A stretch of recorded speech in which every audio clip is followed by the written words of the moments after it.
Hi everyone. Recently, Ministry of Health and Family Welfare has released National Family Health Survey 5. It is the fifth in its series, and it has projected or it has given some interesting outcomes.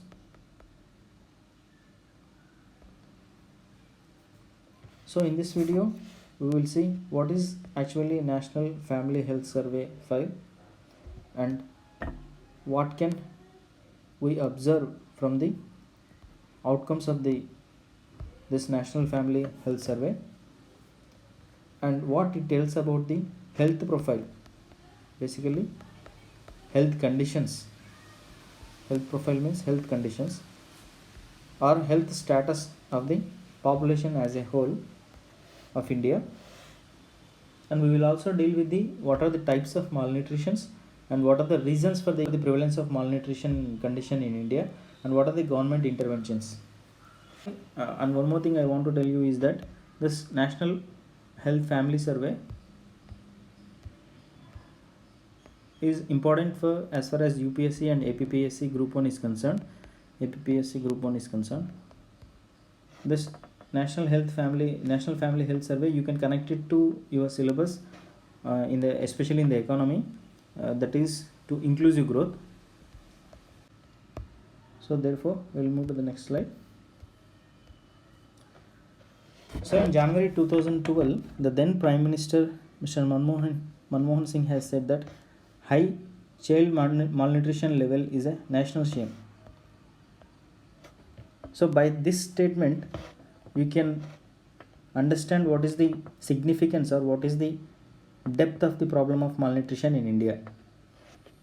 So in this context, we will try to know what is the issue with the malnutrition, what is the National Family Health Survey, and what it says, what results it is saying, and what it says about the different states, etc. So first of all, why it is in news?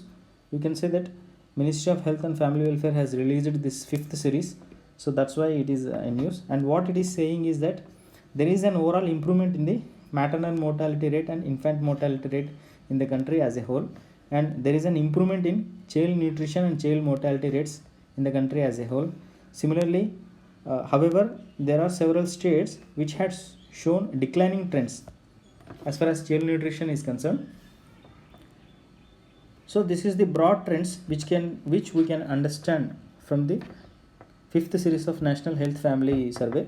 And one more thing is that this National Health Family Survey fifth series has taken the sample or taken the data prior to the COVID pandemic, prior to the COVID-19 pandemic.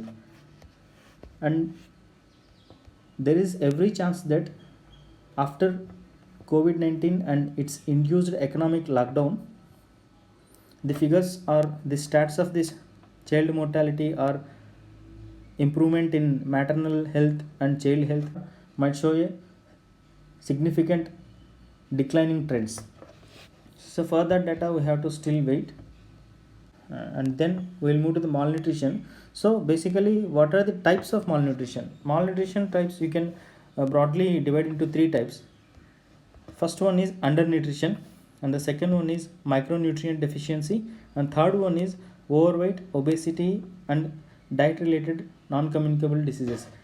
In undernutrition, the child will not be getting a sufficient nutrition as far as proteins are concerned or calories are concerned. This is the aspect of undernutrition, and undernutrition might result into child wasting,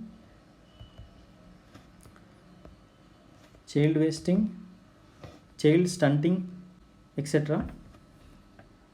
And micronutrient deficiency is related to the deficiency in minerals and vitamins. This is also a very important component of the malnutrition. And the third one is because of the imbalance in nutrition or sometimes imbalance in nutrition, and it leads to overweight, obesity, and diet related non-communicable diseases like cancer, also heart diseases, etc. So all these conditions are prevalent in India, and these conditions having a socio-economic impact on the population and also the population profile of India.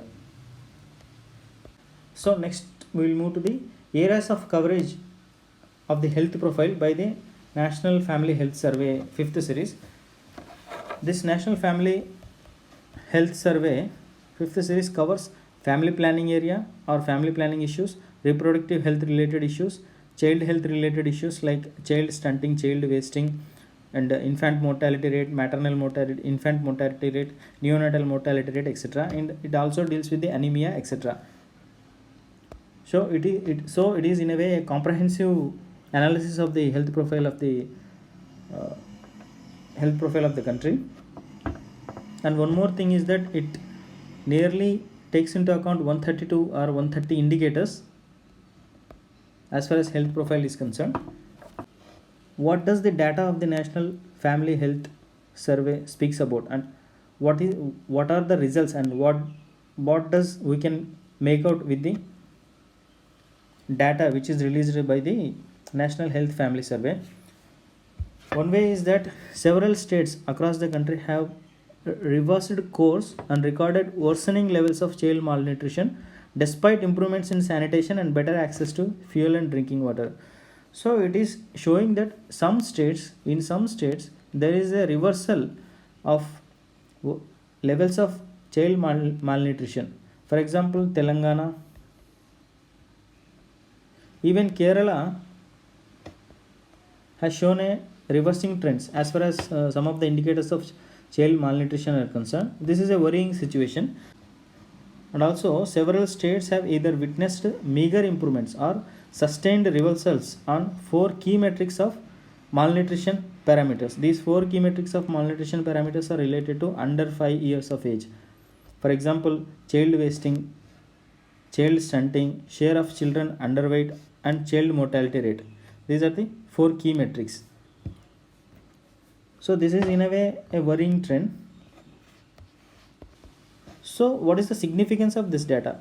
The significance of this data, that is in National Family and Health Survey, is that it shows the trends in family and health welfare issues, and it gives the data for policymakers for data driven policy making, and it is also useful in benchmark settings and monitoring improvement in health indicators like IMR, MMR, etc. And it is also useful to formulate area specific and group specific policies, because different geographical areas require different interventions. At the same way, different different groups of populations require different policies to be targeted. One size fits all is not going to work out as far as nutrition is concerned.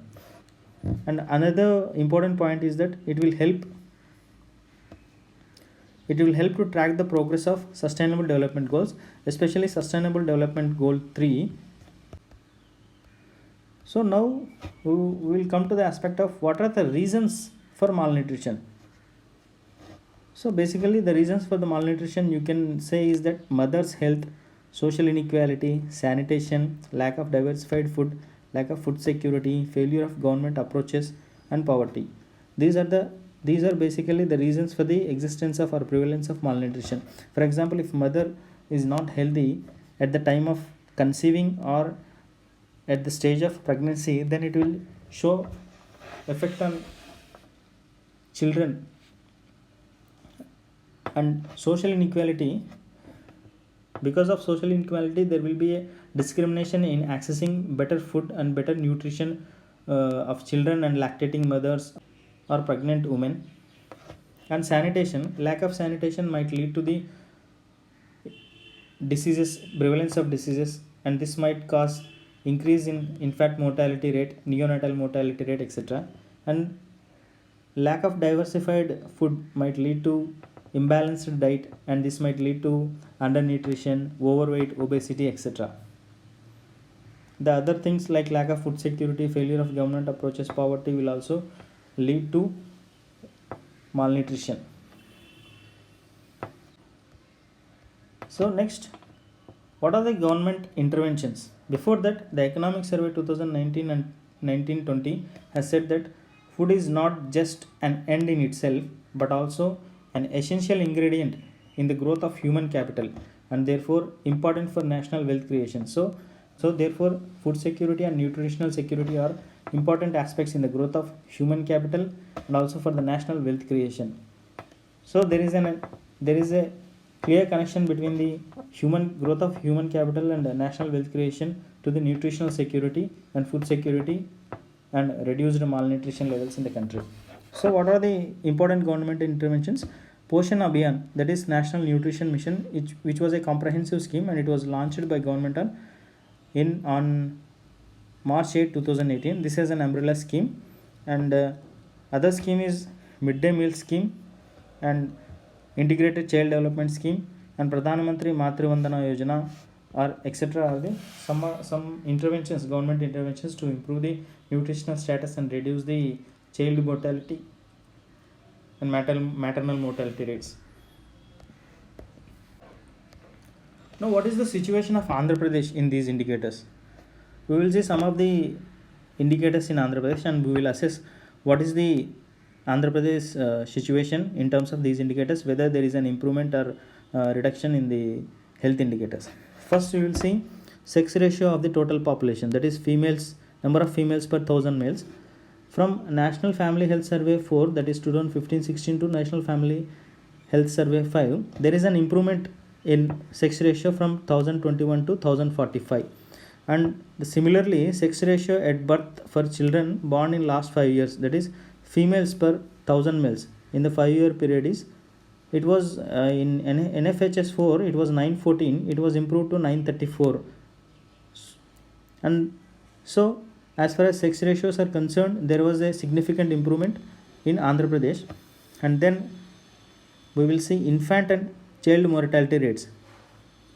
In neonatal mortality rate, there was an improvement from 23.6 to 19.9 in NFHS fifth report. And in infant mortality rate, there is an improvement from National Family and Health Survey 4 to 5 from 34.9 to 30.3. Also, there is an improvement in under 5 mortality rate from 40.8 to 35.2. We can also see some improvement in characteristics of adults, that is aged between 15 and 49 years, especially women with 10 or more years of schooling. In National Family Health Survey 4, it is 34.3, while in 5th series it is 39.6%. So, on the whole, NFHS 5th series data for Andhra Pradesh shows that there is a significant or recognizable improvement in health indicators of Andhra Pradesh. So, what are the factors which are responsible for this improvement in Andhra Pradesh? Maybe we will discuss in the next video or the other video. So, as of now, it is sufficient to know that Andhra Pradesh health key indicators related to health as far as Andhra Pradesh is concerned, there is a recognizable and significant improvement. So with this insight or with the idea of this data, just try to attempt 2 questions, descriptive questions, or you can say mains questions, whether UPSC or Group 1 mains. First question is, National Family Health Survey 5 report shows worrying trends in terms of malnutrition. What are the reasons for existence of malnutrition in India? Explain the government's intervention to reduce malnutrition. Second question is related to Andhra Pradesh. In recently released National Family Health Survey Report 5, 5th report, Andhra Pradesh state had showed recognizable improvements in sex ratio and reduction of child mortality rates. Explain the steps taken by the state government to reduce child mortality rates and improve sex ratio. Please try to attempt these 2 questions, and if possible, post it in comment sections. Thank you.